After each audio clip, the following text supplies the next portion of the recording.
Starting with the name of Allah, the most merciful and beneficent, myself Mohammad Rizwan, lecturer, Nice College of Nursing and Allied Health Sciences, Peshawar. आज हमारी जो topic है वो है bacteria की cell structure, bacteria की morphology और bacteria की क्लासिफिकेशन के हवाले से। Objective: by the end of this lecture the student will be able to define bacteria. Bacteria है क्या चीज़, बैक्टीरिया की क्लासिफिकेशंस क्या है, give characteristic of bacteria cell, bacteria की सेल्स की वो कौन सी यूनिक करेक्टरिस्टिक है जो बैक्टीरिया को दूसरे माइक्रो ऑर्गेनिज्म से जुदा करती है। Classify bacteria on the basis of morphology, nutrition, temperature and pH. Give some example of gram positive and gram negative bacteria. Characteristic of bacteria cells, bacteria की वो कौन सी करेक्टरिस्टिक है जो बैक्टीरिया की सेल्स को यूनिक बना लेता है और बैक्टीरिया की सेल्स को सेपरेट कर लेता है फ्रॉम अदर माइक्रो ऑर्गेनिज्म। तो सबसे पहले करेक्टरिस्टिक क्या है, bacteria are prokaryotics unicellular organism. Prokaryotics means the cell where there is no nucleus, वो सेल जहाँ पे कोई न्यूक्लियस नहीं होता, न्यूक्लियस के साथ साथ यहाँ पे कोई भी न्यूक्लियर कंटेनिंग या सेल मेम्ब्रेन कंटेनिंग ऑर्गेनील्स नहीं होते। जिस तरह माइटोकॉन्ड्रिया, जिस तरह गल्जी बॉडीज़ है, इसके साथ साथ क्लोरोप्लास्ट है, इस तरह कोई भी ऑर्गेनील्स बैक्टीरिया की सेल में प्रेजेंट नहीं होते। अगर एमसीक्यूज़ में आ गया कि bacteria are prokaryotic cells are eukaryotic cell, तो you should remember that bacteria belong from the prokaryotic family. और इसके साथ साथ बैक्टीरिया यूनिसेलुलर है। इट मीन्स कि बैक्टीरिया का सेल सिर्फ और सिर्फ एक सेल पे कंसिस्ट है। DNA and RNA both are present. कुछ बैक्टीरिया में डीएनए प्रेजेंट होता है, कुछ में आरएनए प्रेजेंट होता है। तो बैक्टीरिया कंटेन में आइदर डीएनए और RNA as a nucleic acid. Division reproductions by binary fusion, ये बहुत ज़्यादा इंपॉर्टेंट है। बैक्टीरिया की ग्रोथ या बैक्टीरिया की सेल डिवीजन्स वो किस चीज़ की, वो किस प्रोसेस के थ्रू होती है, वो होती है बाइनरी फ्यूजन की वजह से। जिस तरह मल्टी सेलुलर जितने भी ह्यूमन बींग्स है वहाँ पे सेल डिवीज़न होती है या माइटोसिस की वजह से या मियासिस की वजह से, लेकिन बैक्टीरिया में सेल डिवीजन्स या बैक्टीरिया की जनरेशन होती है बाइनरी फिशंस की वजह से। बाइनरी फिशंस क्या है, बाइनरी फिशन में फॉर एग्जांपल ये हमारे पास एक सेल्स है, बैक्टीरिया की एक यूनिसेलुलर सेल्स है। जब बाइनरी फिशन होता है तो इसके दौरान बैक्टीरिया की सेल में इसी तरह एक इनर ग्रोथ बन जाता है और इस इनर ग्रोथ को कहते हैं मीसोसोम, इसको मीसोसोम कहते हैं। और ये मीसोसोम बैक्टीरिया की सेल को दो सेल्स में डिवाइड कर लेता है और इस प्रोसेस को हम क्या कहते हैं, इस प्रोसेस को हम बाइनरी फिशन कहते हैं। No mitochondria and nuclear membrane, bacteria में ना कोई माइटोकॉन्ड्रिया है और ना ही दूसरे ऑर्गेनील्स है और ना ही यहाँ पे न्यूक्लियस मेम्ब्रेन पाया जाता है, क्योंकि ना ही न्यूक्लियस है। अगर न्यूक्लियस नहीं तो लाजमी बात है कि न्यूक्लियर मेम्ब्रेन भी नहीं होगी। रिजिड सेल वॉल कंटेनिंग पेप्टिडोग्लाइकान्स, ये बहुत ज़्यादा इंपॉर्टेंट है एमसीक्यूज़ के लिहाज से कि बैक्टीरिया की सेल वॉल किस चीज़ से बना होता है, कौन से बायोकेमिकल कंपाउंड से बना होता है, तो वो कौन सा चीज़ है, वो है पेप्टिडोग्लाइकान्स। पेप्टिडोग्लाइकान्स पेप्टाइड्स यानी प्रोटीन और ग्लाइकोजन से बना होता है। शेप एंड साइज़, यानी किस तरह हम शेप और साइज़ के लिहाज से बैक्टीरिया की क्लासिफिकेशन करते हैं। There are 3 principal shape of bacteria. Shape के लिहाज से बैक्टीरिया की 3 क्लासेस है। फर्स्ट क्लास है बैक्टीरिया की राउंड शेप बैक्टीरिया, वो बैक्टीरिया जिसकी शेप बिल्कुल इसी तरह राउंड शेप की होती है और इसकी एग्जांपल है कोकाई और सिंगल इसकी एग्जांपल क्या है, कोकस। दूसरे है रॉड शेप बैक्टीरिया, बिल्कुल इसी तरह रॉड टाइप के होते हैं या जिस तरह पेंसिल या पेन्स वगैरह के होते हैं, जस्ट लाइक द सेम ये रॉड टाइप्स के होते हैं और इसकी एग्जांपल क्या है, बेसिलाई। कर्व्ड और ट्विस्टेड, ये इसी तरह कर्व्ड शेप्स के या ट्विस्टेड शेप के होते हैं और इसकी एग्जांपल हमारे पास क्या है, वो है स्पाइरिला और सिंगल स्पाइरिलम। ये एग्जांपल है, ये राउंड शेप बैक्टीरिया है, इसी तरह ये बेसिलाई है रॉड शेप और ये स्पाइरिला है या कर्व्ड ट्विस्टेड शेप की bacteria.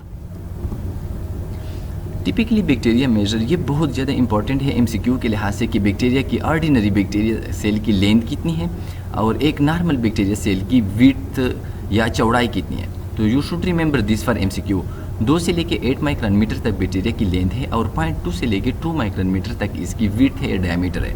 Form association such as chains, cluster and tetrads, bacteria जिस तरह दूसरे माइक्रो ऑर्गेनिज्म से एक दूसरे के साथ कम्बिनेशन बना लेते हैं, एसोसिएशन बना लेते हैं, just like the same bacteria की सेल्स भी मुख्तलिफ़ किस्म के एसोसिएशन कम्बिनेशन बना लेते हैं और इस कम्बिनेशन की एग्जांपल्स ये है। अभी अगर सिंगल बैक्टीरिया है और इसको हम एक प्लेन पे रख दें तो इसको हम क्या कहते हैं, diplococcus bacteria. And diplococcus bacteria consist upon 2 cells. MCQs के लिए याद रखें, अगर सिंगल प्लेन पे है लेकिन कुछ अपवर्ड और डाउनवर्ड अगर इसी तरह के कोई तरतीब में चेंजेस हम लाए तो इसको हम क्या कहते हैं, streptococcus. Variable number of cell, इसमें ज़्यादा सेल्स होते हैं और सेल्स एक प्लेन्स पे होते हैं, मींस वन डायमेंशनल। दूसरा है टू परपेंडिकुलर प्लेन्स, यानी मींस टू डायमेंशनल अगर हम इसको रख दें तो इसमें हम बना सकते हैं टेट्रेड्स। टेट्रेड्स कंसिस्ट अपॉन 4 सेल्स। और इसी तरह सरसिना कंसिस्ट अपॉन 8 to 64 सेल्स, और ये पैकेट होता है सेल्स की। इसी तरह सेवरल प्लेन्स, अगर हम 3 डायमेंशनल की बात करें तो इसमें भी इरेगुलर क्लस्टर हमारे पास हो सकते हैं, और इसकी एग्जांपल स्टिपिलोकोकस एंड माइरोकोकस, ये इसकी एग्जांपल है।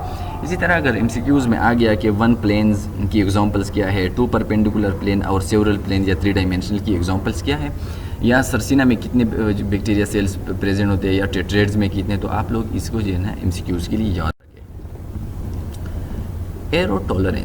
एरोटोलरेंस का मतलब है रिस्पायरेशन या नीड ऑफ ऑक्सीजन, यानी ऑक्सीजन के लिहाज से हम बैक्टीरिया को कितने ग्रुपों में डिवाइड कर सकते हैं, यानी ऑक्सीजन जो कि रिक्वायर्ड होता है एनर्जी प्रोडक्शंस के लिए या सेल की रिस्पायरेशन के लिए, तो इस लिहाज से हम बैक्टीरिया को 3 ग्रुप्स में डिवाइड कर लेता है। First group is strict aerobes.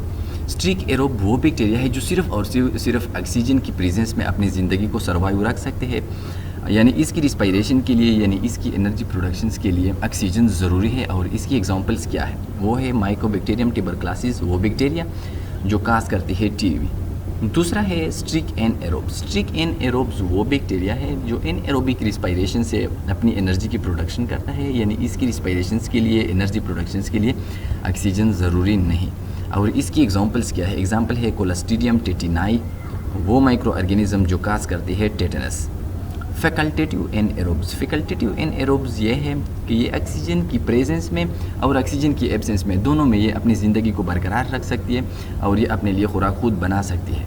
यानी फैकल्टेटिव एनएरोब्स के लिए अगर ऑक्सीजन प्रेजेंट हो तब भी ये सांस लेते हैं, अगर ऑक्सीजन एब्सेंट हो तब भी ये सांस लेते हैं और एनर्जी प्रोड्यूस करते हैं। और इसकी एग्जांपल्स क्या है, इसकेरेशिया कोलाई, या सिंपली इसको हम क्या कहते हैं, इकोलाई, जो काज करती है गैस्ट्रिक अल्सर को। Bacteria structure. अब हम आते हैं बैक्टीरिया की स्ट्रक्चर्स के हवाले से कि बैक्टीरिया की स्ट्रक्चर के मुख्तलिफ पार्ट्स क्या है, बैक्टीरिया की कौन कौन से पार्ट का फंक्शंस क्या है, और एक ऑर्डिनरी बैक्टीरिया सेल कितने पार्ट्स पे हम डिवाइड कर सकते हैं। तो सबसे मोस्ट या सबसे आउटर मोस्ट लेयर जो बैक्टीरिया सेल पे कवर होता है इसको हम कहते हैं कैप्सूल। कैप्सूल के नीचे पाया जाता है सेल वाल। सेल वाल के नीचे पाया जाता है प्लाज्मा मेम्ब्रेन, और प्लाज्मा मेम्ब्रेन के नीचे पाया जाता है साइटोप्लाज्म। साइटोप्लाज्म्स में पाया जाता है राइबोसोम्स, न्यूक्लियाइड्स। देखिए यहाँ पे कोई न्यूक्लियस नहीं होता, that's why bacteria are prokaryotics, because there is no presence of nucleus inside the cell of bacteria. इसके साथ साथ बैक्टीरिया की सेल के साथ कुछ एक्सटेंशंस पाई जाती है। जो ग्रीन कलर के एक्सटेंशंस आप लोगों को नज़र आते हैं, इट्स हाई इन लेंथ, और इसको हम कहते हैं फ्लैजिला, और ये फ्लैजिला मोशंस के लिए इस्तेमाल होते हैं। इसके साथ साथ ये पिलस है, इसको पिलस हम कहते हैं, ये यूज़ होते हैं सेक्सुअल मटेरियल की ट्रांसमिशन में, यानी डीएनए और आरएनए एक सेल से दूसरे सेल में ट्रांसमिट करने के लिए। थर्ड यहाँ पे है न्यूक्लियाइड्स। न्यूक्लियाइड्स में पाए जाते हैं क्रोमोसोम्स, और ये सेल की जेनेटिक इन्फॉर्मेशन को स्टोर करती है। अब हम बात करेंगे कि कौन कौन सा पार्ट बैक्टीरिया का कौन कौन सा फंक्शन परफॉर्म करता है। तो सबसे पहले जो आउटर मोस्ट एक्सट्रीमिटीज़ है, जो एक्सटेंशन है बैक्टीरिया की सेल पे, जिस तरह आप लोगों ने देखा वो ग्रीन कलर का, इसको हम कहते हैं फ्लैजिला। सिंगुलर इसको हम क्या कहते हैं, flagellum. Are thread like structure, ये धागे की सूरत में होते हैं, and use for locomotion mostly in those bacteria who are motiles. देखिए बैक्टीरिया की 2 क्लासिफिकेशन हम कर सकते हैं मोशन के लिहाज से। अगर बैक्टीरिया मूवमेंट पाई जाती है तो ऐसे बैक्टीरिया को हम मोटाइल बैक्टीरिया, अगर बैक्टीरिया में मूवमेंट नहीं पाई जाती तो ऐसे बैक्टीरिया को हम क्या कहते हैं, नॉन मोटाइल।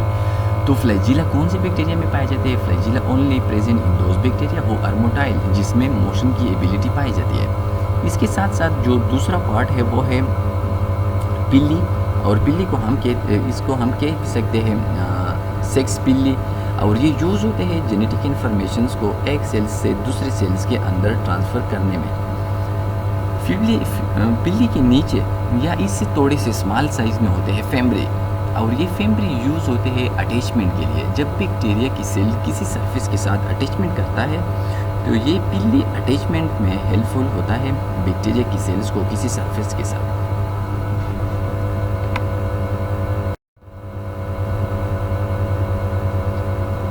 कैप्सूल। कैप्सूल सबसे आउटर मोस्ट लेयर है बैक्टीरिया सेल्स की, और ये बना होता है किस चीज़ से? पॉलीसेकेराइड से। और दे हेल्प इन पेगोसाइट्स, ये पेगोसाइटोसिस में हेल्पफुल होते हैं। देखिए पेगोसाइटोसिस क्या है? Phagocytosis means the engulfing of micro organisms by a white blood cells. जब भी कोई foreign micro organism human body के अंदर एंटर होता है तो एंटीबॉडीज इस पे अटैक करके उसको निगल लेता है या इसको डिस्ट्रक्शन कर लेता है या बैक्टीरिया सेल की लाइसिस करता है। अब ये कैप्सूल थोड़ा सा हार्ड टाइप का होता है और ये प्रोटेक्शंस करता है बैक्टीरिया की सेल्स की from phagocytosis. Cell wall made of peptidoglycans, ये सेल वॉल बना होता है किस चीज़ से? पेप्टिडोग्लाइकेन से, responsible for the rigidity of bacteria cell. और ये बैक्टीरिया की सेल की जो रिजिडिटी होती है, बैक्टीरिया की सेल की जो सख्त होती है, इसके लिए ये रिस्पॉन्सिबल होती है, यानी बैक्टीरिया की सेल की सख्त इसकी वजह से होती है। Cell membrane Inner to cell wall there is a delicate cytoplasmic membranes which surround the cytoplasm। Cell membrane नीचे होता है या नीचे पाया जाता है सेल वॉल के, और यहाँ पे स्मॉल किस्म के छोटे छोटे पोर्स पाए जाते हैं जिसमें डिफ्यूजन और सेल की आयन एक्सचेंज की प्रोसेस होती है। न्यूक्लियाइड्स के नीचे पाया जाता है periplasm, and periplasm is the space between cell wall and cell membrane. Cell wall और सेल मेम्ब्रेन्स के दरमियान जो स्पेस पाया जाता है, इस स्पेस को हम क्या कहते हैं? इसको हम कहते हैं पेरिप्लाज्म। और पेरिप्लाज्म्स में पाए जाते हैं मुख्तलिफ़ किस्म के hydrolytic and beta lactamase enzymes जो मुख्तलिफ़ किस्म के एंटीबायोटिक के असर को ख़त्म करता है ताकि वो बैक्टीरिया को डिस्ट्रॉय ना करे। यानी इसका मतलब यह है कि पेरिप्लाज्म्स में जो इंजाइम्स पाए जाते हैं वो बैक्टीरिया के सेल की प्रोटेक्शन करता है फ्रॉम एंटीबायोटिक्स। प्लाज्मिड और न्यूक्लियोटाइड में थोड़ा सा फ़र्क है। देखिए जब ऑर्डिनरी कंडीशंस होती है, जब बैक्टीरिया को अपनी सब कुछ जो इसकी रिप्रोडक्शंस के लिए, इसके सेल्स की ग्रोथ के लिए ज़रूरी है, जब वो अवेलेबल हो तो बैक्टीरिया की जितनी भी इंफॉर्मेशन होते हैं वो पाए जाते हैं इनसाइड द न्यूक्लियाइड्स। लेकिन जब इन्वायरमेंट हार्श बन जाता है, मीन्स जो पीएच है फॉर एग्जांपल अगर वो नॉर्मल से ज़्यादा या कम हो जाए, इसी तरह अगर वाटर अवेलेबल ना हो, तो इस सूरत में बैक्टीरिया की इंफॉर्मेशन स्टोर्ड होती है इनसाइड द प्लाज्मिड, और इसके साथ साथ ये एंटीबायोटिक्स के लिए रेजिस्टेंट भी शो करती है ताकि एंटीबायोटिक्स बैक्टीरिया की सेल को डिस्ट्रॉय ना करे।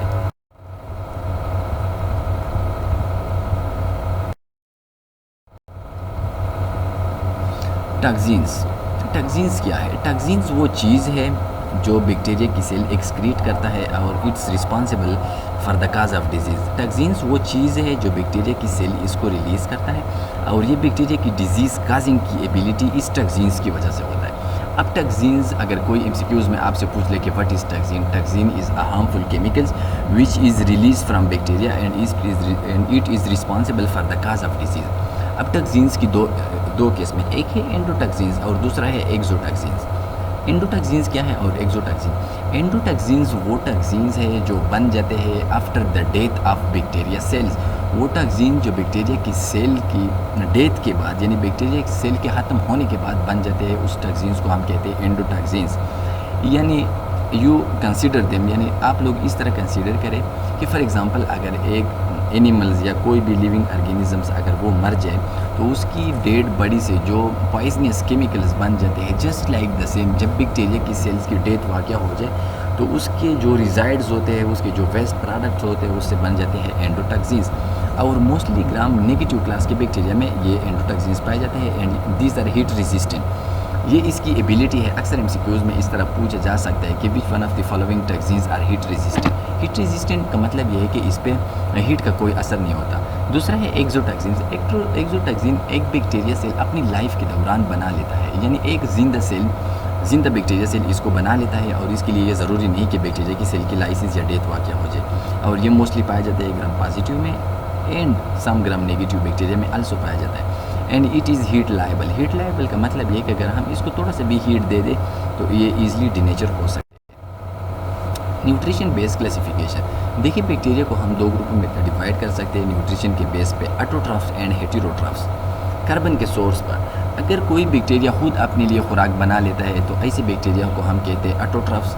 अगर कोई बैक्टीरिया किसी दूसरे माइक्रो ऑर्गेनिज्म से या किसी दूसरे लिविंग ऑर्गेनिज्म से अपनी फूड हासिल कर सकते हैं तो हम उसे कहते हैं हेटेरोट्रॉफ।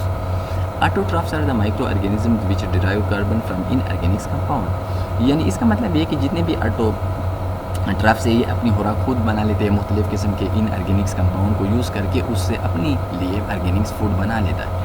हेटेरोट्रॉफ ये है जो कि प्रीफेयर्ड ऑर्गेनिक फूड किसी दूसरे माइक्रो ऑर्गेनिज्म से किसी दूसरे ऑर्गेनिज्म से हासिल करके इसको इस्तेमाल कर। टेम्परेचर बेस्ड क्लासिफिकेशन, यानी टेम्परेचर के बेस पे हम बैक्टीरिया को किस तरह ग्रुपों में डिवाइड कर सकते हैं। Regarding temperature they are grouped into 3 classes. इसमें है जिस तरह हमने शेप के लिहाज से बैक्टीरिया को डिवाइड कर दिया, अब हम डिवाइड कर लेते हैं बैक्टीरिया को टेम्परेचर के लिहाज से। साइक्रोफाइल्स वो बैक्टीरिया है जो खुश रहते हैं, अपनी ज़िंदगी को बरकरार रखते हैं 0 से लेकर 25 डिग्री सेंटीग्रेड के दरमियान। दूसरा है मीज़ोफाइल वो बैक्टीरिया है जो कि 25 से लेकर 40 डिग्री सेंटीग्रेड पर खुश रहते हैं और अपनी ज़िंदगी को सर्वाइव रख सकते हैं। थर्ड वन है थर्मोफाइल, ये 40 से लेकर 85 डिग्री सेंटीग्रेड पे अपनी ज़िंदगी को बरकरार रख सकते हैं। आप लोग ये MCQs के लिए अच्छी तरीके से मेमोराइज़ करें कि साइक्रोफाइल्स के लिए टेम्परेचर की रेंज क्या है, मीज़ोफाइल्स के लिए और इस तरह थर्मोफाइल्स के लिए। इसके साथ साथ देखिए बैक्टीरिया 98 डिग्री सेंटीग्रेड और इससे ज़्यादा डिग्री सेंटीग्रेड पे भी ये अपनी ज़िंदगी को सर्वाइव रख सकते हैं। इसका मतलब यह है कि टेम्परेचर बैक्टीरिया के लिए कोई ऐसी चीज़ नहीं कि इससे हम बैक्टीरिया को कंप्लीट ख़त्म कर सकते हैं, क्योंकि कुछ बैक्टीरिया इस हाई टेम्परेचर में भी अपनी ज़िंदगी को बरकरार रख सकते हैं। pH के लिहाज से हम बैक्टीरिया को किस तरह क्लासीफाई कर सकते हैं, तो इसमें है एसिडोफाइल्स वो बैक्टीरिया है जो कि एसिडिक इन्वायरमेंट में ज़िंदा रह सकती है, जिस तरह ई कोलाई बैक्टीरिया जो कि गैस्ट्रिक जूस में या गैस्ट्रिक इन्वायरमेंट में खुश रहते हैं। और इसके लिए जो टेम्परेचर रेंज है वो 0 से लेकर 6 डिग्री सेंटीग्रेड और ये रेंज आता है एसिडिक pH में। दूसरा है न्यूट्रोफाइल, ये 6 से लेकर 8 pH पे खुश रहते हैं और ये तकरीबन न्यूट्रल pH है। थर्ड क्या है अल्केलोफाइल, ये 8 पे या अबाउ द 8 ये अपनी ज़िंदगी को अच्छी तरीके से बरकरार रख सकते हैं और ये हमारे पास क्या है अल्कलाइन pH रेंज है। बेनिफिशियल्स एंड हार्मफुल बैक्टीरिया, देखिए हमने अभी तक जितना भी सुना है लोगों से या जितना भी हमने टीचर से सुना होगा या सोशल मीडिया पे सुना होगा, हमारी जहन में ये बात जो है ना वो बैठ गई है कि जितनी भी बैक्टीरिया है ये इंसानों में, जानवरों में, मुख्तलिफ़ किस्म के प्लांट्स में, मुख्तलिफ़ किस्म के एग्रीकल्चर प्रोडक्ट में हमारे पास डिजीज़ काज करते हैं। लेकिन ऐसा नहीं, देखिए अगर हम एज ए होल बात करें तो तकरीबन 3% बैक्टीरिया ये डिजीज़ काज करते हैं और इसके साथ 97% बैक्टीरिया ये हमारे पास बेनिफिशियल्स है और इसको हम यूज़ कर लेते हैं मुख्तलिफ़ किस्म के एनवायरमेंटल, मुख्तलिफ़ किस्म के इंडस्ट्रियल, बेकरीज़ में। इस तरह हम मुख्तलिफ़ जगहों पे इस बैक्टीरिया को यूज़ करते हैं। Some medically important bacteria, gram positive bacteria और ग्राम नेगेटिव बैक्टीरिया।